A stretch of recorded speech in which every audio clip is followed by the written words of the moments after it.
Welcome to Professor Grace's graphic class.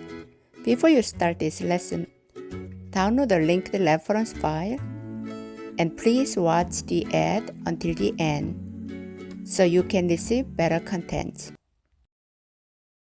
This time, I will explain about the ruler and the grid. To load the ruler, go to View, Rulers, and select the Show Rulers menu, or press the shortcut key Ctrl R. You can see the rulers appear on the top and the left side of the artboard. When you right-click on the top ruler, you can see the checked unit. The checked unit is the unit of the rulers you are currently viewing.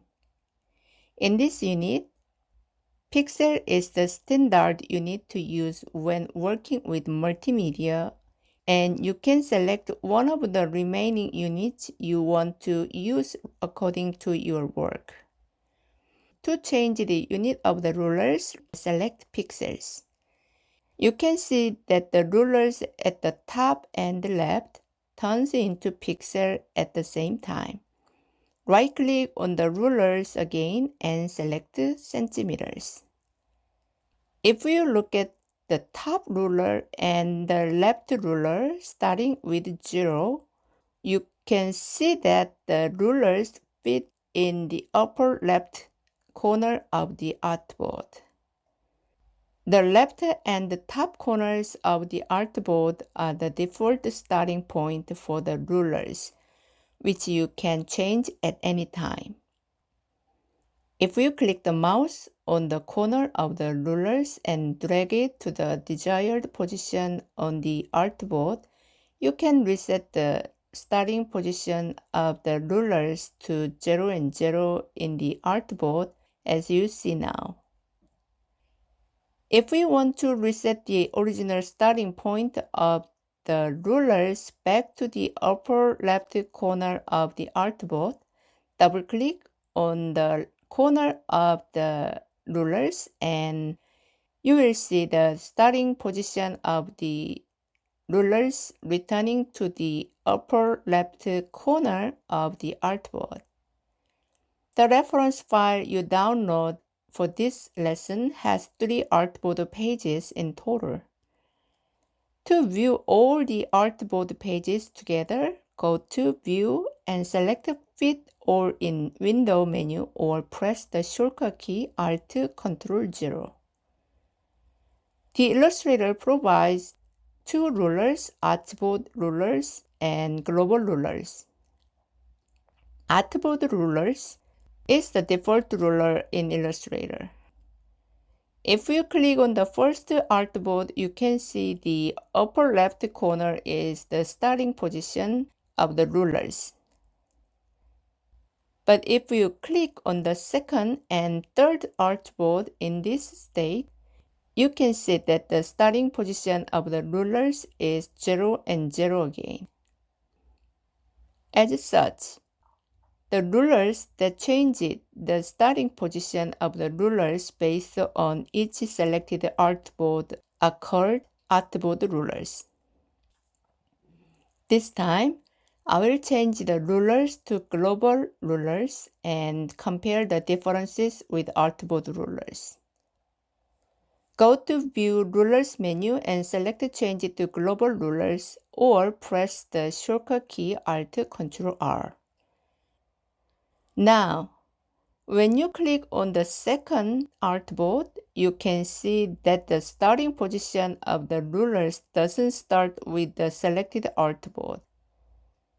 Again, when you click on the third artboard, you can see that the starting position of the rulers doesn't change. As such, global rulers doesn't change the starting point of an already fixed ruler when you select another page. If global rulers you are using is inconvenient to use, you can change it to artboard rulers. To change it to artboard rulers, you can also go to the View Rulers menu and select Change it to Artboard Rulers, or press Alt-Ctrl-R on the keyboard. But you can simply change the rulers by right-clicking on the rulers and selecting Change to Artboard Rulers. Now that I have switched it to Artboard Rulers, I can click on each of the artboard to see that the starting point of the rulers changes again based on the selected artboard. In fact, the reason for using the rulers in the Illustrator work is to do a precise job by bring guides.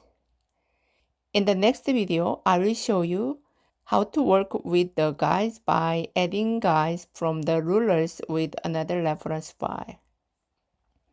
If you specify a ruler unit in the properties of the Illustrator, when you create a new document, the ruler you select will apply to the rulers displayed in all newly created documents. To specify the units of the rulers, select the Edit, Preferences, Units menu, or press the shortcut key Ctrl-K. In the Preferences dialog box, click the General drop-down button to see multiple units displayed. Here, if you select inches, centimeters, or pixels, the unit for all subsequent documents you create will be based on the unit you select as default. I will select centimeters for general. It is recommended that the remaining units for stroke type and Asian type are not changed to other units because point is the standard unit. When you are done, click OK in the Preferences dialog box. If we press the shortcut key Ctrl-N to create a new document, in the New Document dialog box, you will see units displayed as centimeters as default. Since I don't need to create a new document in this process, I will click Cancel to close the dialog box. Just as we use rulers to do the precise job, using a grid helps us draw accurately when we work in Illustrator. Go to View and select the Show Grid menu, or press Ctrl quotation mark to display the grid on the pasteboard and the artboard. Drawing objects in a grid state makes it easy to draw accurate shapes.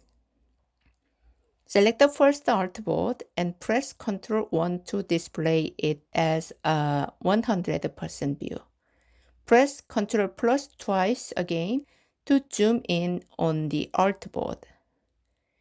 In this state, press the shortcut key Ctrl-K to change the detailed options of the grid. When you click Guides and Grid in the Preferences dialog box, detailed options appear on the right. In Guides, you can change the color and the style of the guide by selecting from lines and dots. Clicking the Color and Style drop-down buttons in Grid allows you to change the grid color and line style by selecting lines and dots. In Guideline Every, you can adjust the size of the small square space of the grid to be larger or smaller. And in Subdivisions, you can change the number of dividing lines per one block of the grid. Now, when you count the number of squares of a grid on the artboard, you can see that it is divided into 8 squares in the horizontal and vertical directions. When grids in bag is checked, the grid is positioned behind the object as you can see on the artboard. If you uncheck this option, the grid will be positioned in front of the object. It is a good idea to check the grid because it is best to be behind the object. If you check Show Pixel Grid above 600% zoom, you will see a pixel grid when zoomed to 600% or more. In order to use Guide and Grid by default in the Preferences dialog box, click Cancel without changing anything. After using the grid, you can hide the grid by selecting the View, Hide Grid menu or pressing the shortcut key Ctrl ? Or right-click on the artboard and select Hide Grid from the pop-up menu. In this lesson, I explained about the rulers and the grid. Through this lecture, I hope you have a good understanding of the rulers and the grid, and expect that you will be able to fully utilize them when you're working in Illustrator that requires accuracy. That's all for guides and grid. Thank you for watching Professor Grace's Illustrator lecture. Please watch the next video in order to follow all the courses without skipping a lesson. To keep learning and master Illustrator, please press the subscribe and the like buttons.